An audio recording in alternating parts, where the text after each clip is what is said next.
Shell's 2012 plans include drilling exploratory wells in Alaska's Beaufort and Chukchi Seas. Shell has previous experience drilling in both of these Arctic basins, and that adds to our confidence that we can do so again, safely and responsibly. But we take nothing for granted.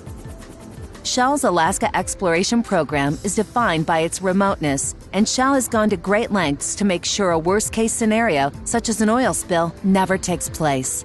But in the unlikely event that one did, Shell's on-site oil spill response assets would be deployed and recovering oil within 1 hour.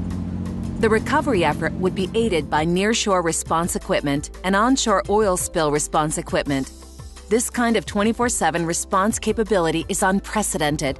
No other company has invested in the Arctic-class oil spill response assets that Shell has. In the event of an oil spill in the Arctic, Shell would immediately activate the emergency response team.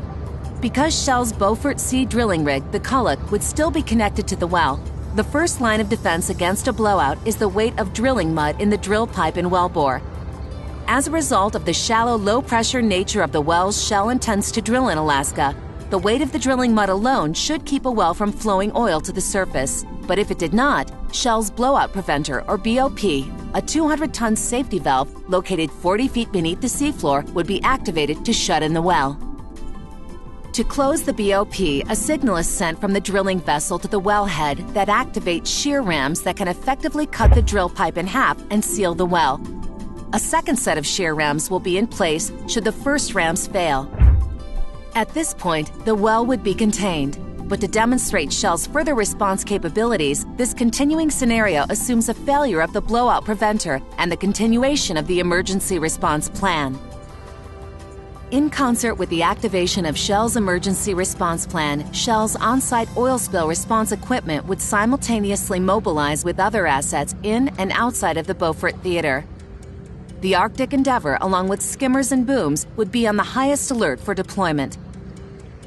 Shoreline protection task forces would also be mobilized to deploy deflection and exclusion booms at selected onshore sites based on oil spill trajectory modeling and aerial observations. Alaska Clean Seas, or ACS, and Shell have teamed up to pre-stage boom, skimmers, and boats at Prudhoe Bay. Alaska Clean Seas has over 30 years of experience recovering oil in Arctic waters. Because Shell will have 2 complete oil spill response fleets working in 2 theaters, the 300-foot oil spill response vessel Nanook, purpose-built by Shell for use in Alaska, would begin sailing from the Chukchi Sea to assist in oil recovery, skimmer, and boom deployment.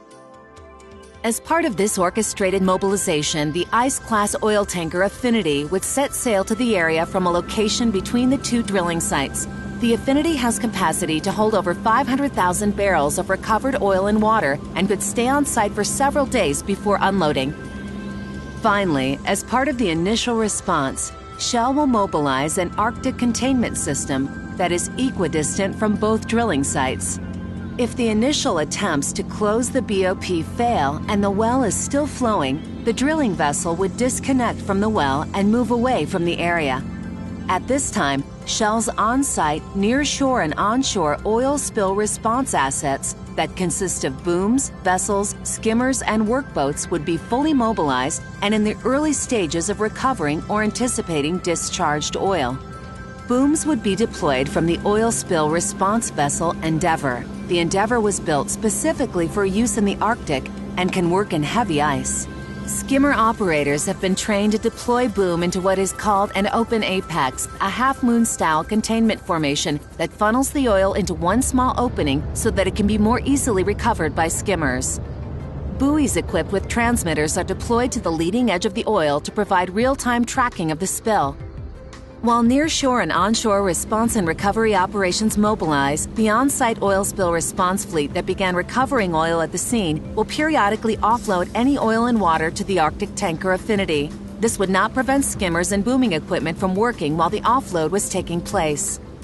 Back at the well site, a remote-operated vehicle, or ROV, is deployed and attempts to trigger the non-responsive blowout preventer. The ROV would be located on one of Shell's support vessels and could easily navigate the shallow waters typically found on Alaska's outer continental shelf. The mission of the ROV would be to trigger a remote panel located away from the well site that serves as a backup control to the BOP. If for some reason the ROV was not operational, divers would be available to descend in the shallow water for closer inspection of the well. They could also trigger the remote stab panel if called upon.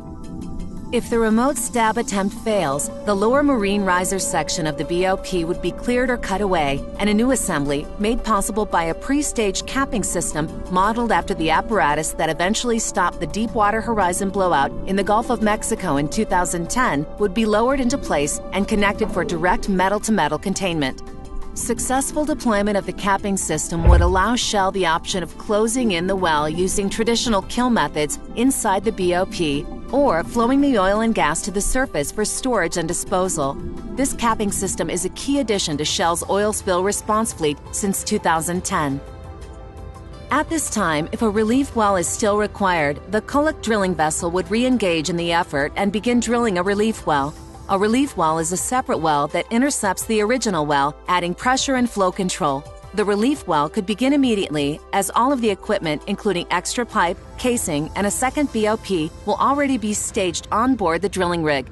Because the drill ship can no longer float above the original wellhead, the relief well must be drilled at an angle. If the well has not yet been killed or bridged by way of the capping system, a secondary relief well rig, the Noble Discoverer, and the Tor Viking icebreaker would be mobilized from the Chukchi Sea for redundancy.